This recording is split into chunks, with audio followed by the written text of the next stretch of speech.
So guys, আজকের ভিডিওর thumbnail দেখে তো বুঝে গেছো ভিডিওটা কিসের জন্য হতে চলেছে। তো বেশি ব্যাক না করে ছোট্ট একটা এন্ট্রি দিয়ে আজকের ভিডিও শুরু করা থাক।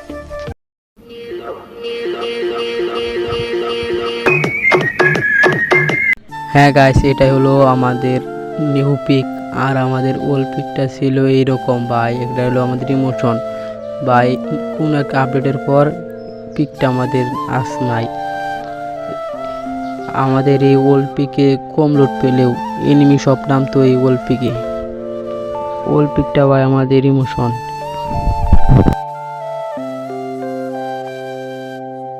একটা জিনিস ভাই, কথায় আছে ওল্ড ইজ গোল্ড ভাই। আমাদের ওল্ড পিক এটাই ভালো ছিল ভাই। আমি সব সময় জায়গায় নামতাম আর নামতাম শুধু এনিমিদের সাথে টিম আপ করতাম।